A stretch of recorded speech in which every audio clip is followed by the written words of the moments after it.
अस्सलाम वालेकुम दोस्तों, क्या हाल है आप सभी का। उम्मीद करता हूँ आप लोग खैरियत से होंगे। आमिल बाबा बरकत मसीह सब्सक्राइब करें, लाइक कमेंट और शेयर करना मत भूलें। औरत की निकाह की बंदिश। रूहानी अमलियात में बंदिश के अमाल अपने मुनफरिद मुकाम रखते हैं।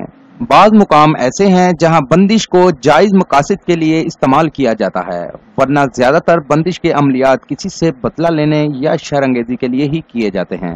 जब तक आमिल को बंदिश की बुनियादी मालूमात ना हो, वो साइल की सही रहनुमाई नहीं कर सकता। आज की इस वीडियो में हम अपने दोस्तों को किसी भी औरत की निकाह की बंदिश के बारे में बताएंगे। इस वीडियो में आप ये जान पाएंगे कि आमिल किस तरीके से ऐसे अमाल करते हैं। आप भी इस अमल को जायज जगह इस्तेमाल कर सकते हैं। अगर किसी कवारी लड़की का रिश्ता किसी खास और जायज अमर के लिए बांधना हो तो जिस दिन सूरज ग्रहण लगे, मादा खच्चर की दबागत शुदा खाल पर नील से मतलूब की तस्वीर बनाएं और इसी खाल से मतलूब के दोनों हाथों और पैरों के नाखून या सर के बालों को लपेटकर इसका फतीला तैयार करे।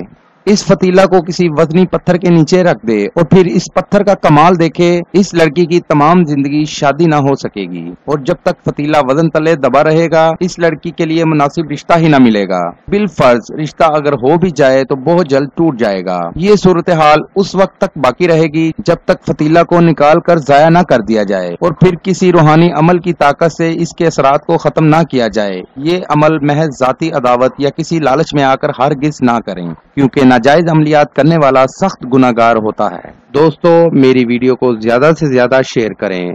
मिलते हैं अगली वीडियो में एक नए अमल के साथ। अपना बहुत सा ख्याल रखिएगा। खुदा हाफिज। सब्सक्राइब करें, लाइक कमेंट और शेयर करना मत भूलें।